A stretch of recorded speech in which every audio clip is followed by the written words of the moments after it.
Okay, for this next thing, you have to take part. And I'm not sure. I have no idea how digital this is. Sandy thinks this is digital, I'm sure. And at least one of you have experienced this before. So it's slightly religious, and the title is Top Chef Affect, and in Barcelona is Top Chef Affect Mass. Right, so we have to. This is a mass. Top Chef is a reality television program, and it's about affect. So and I have to ask you to remember the 6 basic affects. So I'm going to tell you what they are, and I'd like you to try and remember them. If you have a favorite one, you can just stick with that, because it is hard to remember the 6, so I have to write it down. Sadness, happiness, surprise, disgust, fear, anger. Right? And I allow myself death. I can use death whenever I want. I'll say them again. Sadness, happiness, surprise, disgust, fear, anger. Those are the 6. I'm going to tell a story. I'm going to preface the story, and then I'm going to read 5 passages, a short prose poem.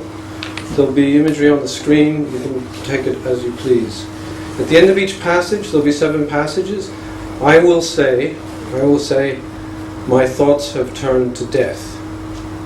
And you will all say, after I will bow my head, and you will say, you say our thoughts out loud. You can try this now. Our thoughts have turned to, and then you will pick in your mind one of the affects, and you will say one of the affects. So should we try that? This is a practice. So, my thoughts have turned to death. My thoughts have turned to death. Great. Okay. It's very serious. I don't want you to. I don't want. And this is intense. Okay. The framing of the story goes like this. In the dog days of 2008, George Bush, the ex-president, was invited by a top mafioso.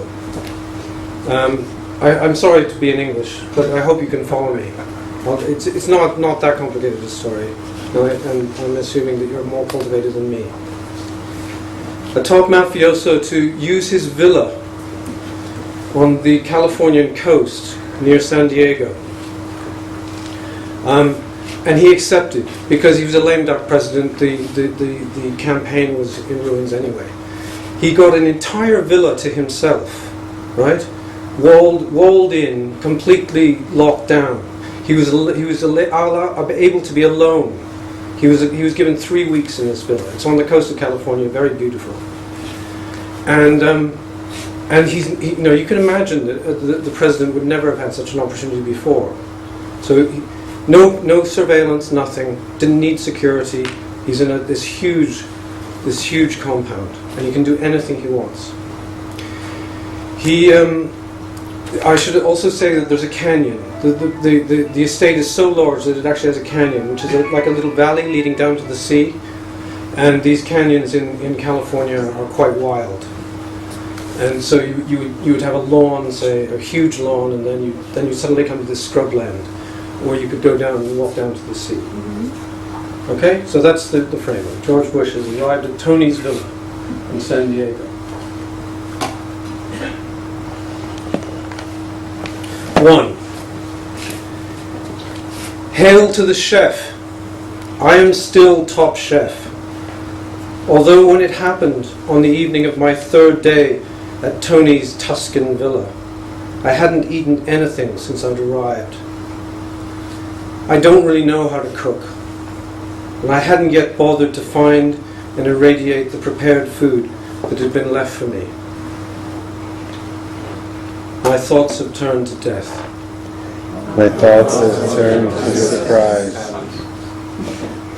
2. By this same 3rd day, I had also ceased to bother to dress. It was warm enough to go comfortably naked all day. At night, it would have been impossible to sleep any other way. I wore nothing but the miniature jeweled Swiss Army knife and combined memory stick that Laura had given me on a fine gold chain around my neck. I needed the memory stick. I'd forgotten my body for so long and was able now to forget my clothing and neglect my food. I explored the interior of the empty villa and discovered its cliff-edged, sharp, heart-shaped pool high over the Pacific. Around sunset, I paddled in the shallow, needlessly heated foot pool close by, like the boy in Eric Fischl's painting. But there was no one to see or photograph me from any angle.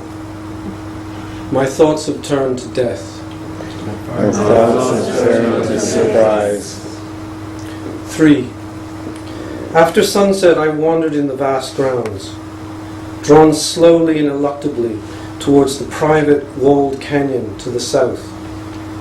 Near the edge of manicured lawn, where it turned suddenly into the sandy scrubland of the canyon, I hesitated. A coyote trotted calmly out of the tinder-dry low scrub and froze, as I did, alien gazes locked and loaded. My thoughts have turned to death. My thoughts have turned to happiness. 4. What are you doing here, Mr. President?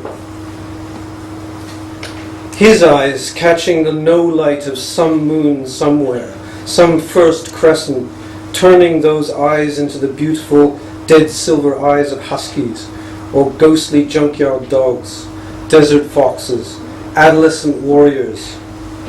I got slowly down on my hands and knees, our eye-beams still ecstatically entwined. My thoughts have turned to death. My thoughts have turned to death. She turned and trotted calmly back into the darkness. I followed, inelegant but as swiftly as I could, off my knees, hands and feet on all fours, ape-like. After less than 30 awkward paces on the edge of the sandy brush-lined downward path, my left hand sprung perfectly the man-trap. My thoughts have turned to death. My thoughts have turned to surprise. 6. It is impossible to describe or remember pain, and it is the chief fleshy architect of memory. When I awoke, I had already lost a good deal of blood. I was firmly caught. Bones chipped and fractured, but not broke through.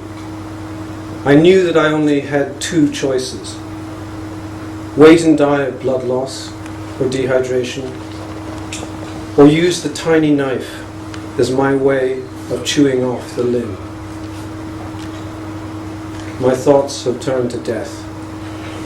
My thoughts have turned to happiness. 7. There were no snakes in the canyon. I tried to get back to work.